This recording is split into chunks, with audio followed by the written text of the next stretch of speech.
Good evening po, Kuya Willie! Pati kayo doon. Magandang gabi sa inyong lahat dyan sa Zanzibar Street, Barangay San Isidro! Andito na ako, artista na ako ngayon! Sa aking ang mga anak, Iskate, Princess, Bador! Andito na si Mama sa TV! Artista na! Sa akong mama, na ako diri ma, naka sa Cebu ma. Kumusta na ka diha ma? Pasensya na ma. Anong trabaho mo, Miss Dory?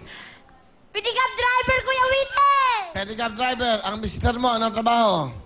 Saka ngayon, Kuya Willie, wala muna kasi nagbakasyon pa sa... Ano kasi, Kuya Willie? Ano, sabihin mo. Lahat dito, totoo. Nasa kulungan kasi, Kuya Willie. Sa kulungan. Akala ko nagbakasyon sa ibang lugar. Ganon. Okay, sino kasama mo? Yung pinakagwapo, pinakamatalino, at pinakamakulit kong anak, Shibang!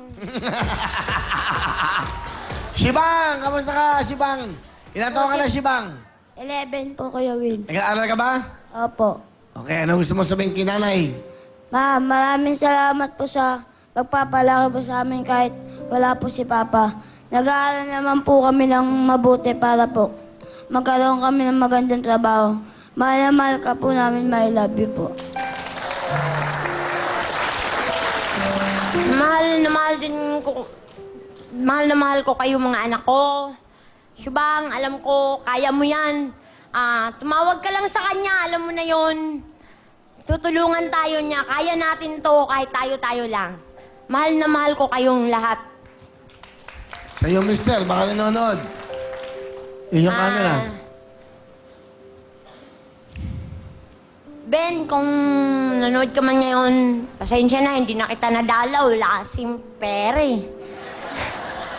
Pasensya ka na! Okay. Oh, I love you! Kailan mo huling nadalaw si Ben, yung asawa mo? December 25 po. Anong Pasko? Opo. Ilang buwan na? Halos 4 na buwan na. Mag-4 na buwan na. Kasi po, ang daming project ng mga bata. 3 sila nag-aaral. Pedicab lang po. Mahina kasi yung biyahe. Kasi walang pagtagulan lang po kasi malakas Saan ang ba siya pedicab. nakakulong? Sa Makati City Jail po. Ganon. Matagal na siya nakakulong. 1 year na po ngayong 14 ng March. Kailan mo siya dadalawin? Hindi, bukas. Tapos dito, dadalawin ko na yun. Bakit? Bakit? Bibigyan mo ako pera eh. Bibigyan mo ako pera eh. Tama, tama. Pabili ka kang pera. Ano ang bibigyan mo sa kanya? Anong pasalubong mo? Hindi na lechon na tinapay, kundi lechon na talagang tunay. Bakit meron ba lechon na tinapay? Opo, lechon na tinapay yung tagsasampo. Yun lang po dinadala ko sa kanya. Minsan 2, minsan 3. Tapos pag wala talaga. Yung... Ngayon, tunay na lechon to! Ayan, sabihin mo sa kanya. Ben. Bukas pupunta ako dyan. Nadalang kitang tunay na lechon. Hindi na tinapay lang. Bibigyan ko Kuya Willie. Alright, thank you. Ano talent ni Lori? Kakanta, Kuya Will! Ito na po ang ating pedicab driver, Lori! Bongchuela, bongchuela,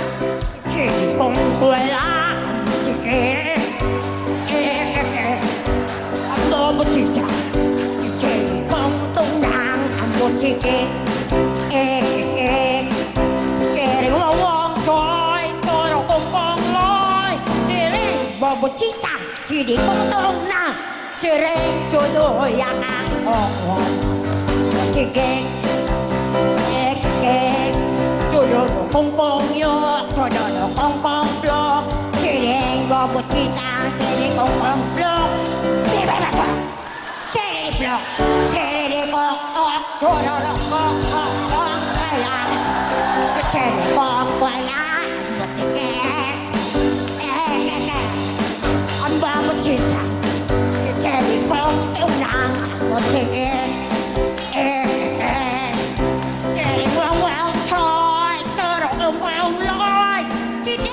Bố trí chặt chỉ để công tôm nè chỉ để thua đỏ là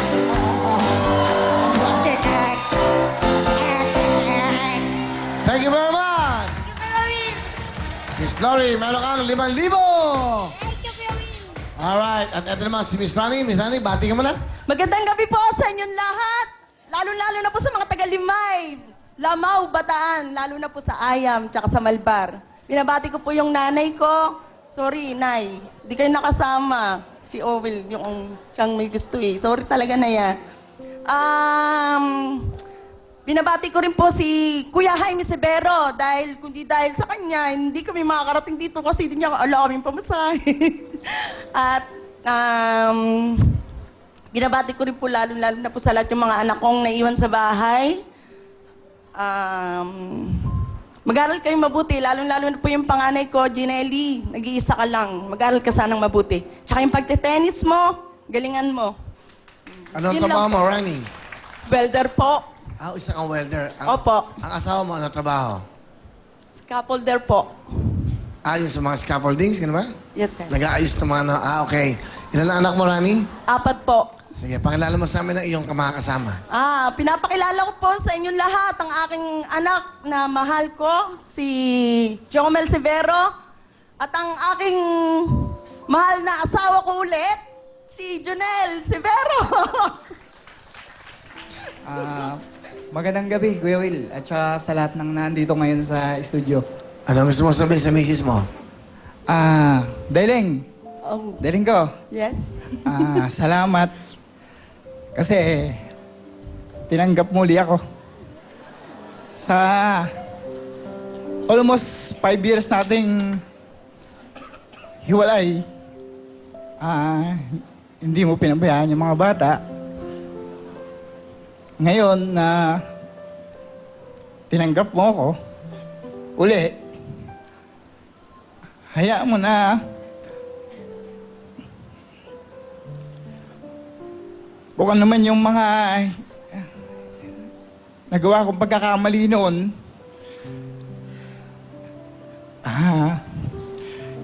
ditutuwid ko na yung lahat. At sa ngayon na tinanggap mo nga ako, hindi na kita pagtatrabahuin. Alam ko naman na napakahirap magtrabaho eh. Kaya lahat yun,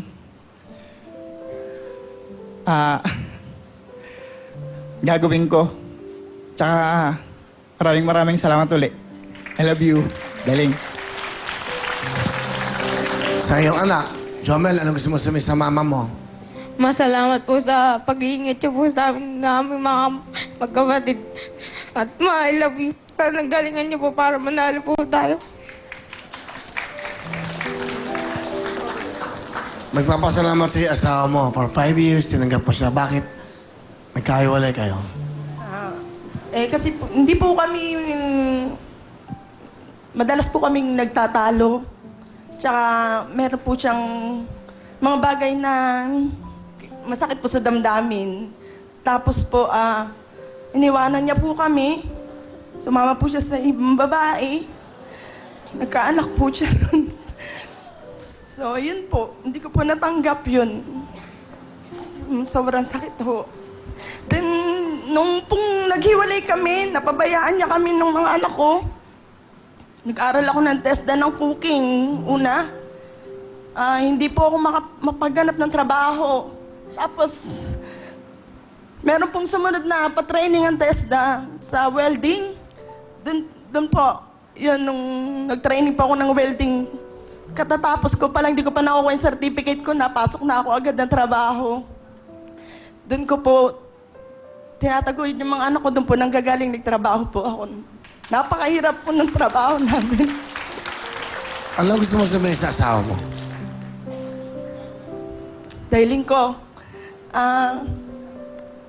sana sa lahat ng mga sinabi mo ngayon, na dati yung sinasabi mo pa sa akin na nagte-text tayo, sana lahat totoo. Huwag mo sana akong paasahin. Kalimutan natin yung nakaraan, tatanggapin ko lahat, kalimutan natin. Priority natin mga anak natin. Alam mo yan, simula nung iniwan mo kami hanggang ngayon, di naman nagbabago. Mahal na mahal pa rin kita.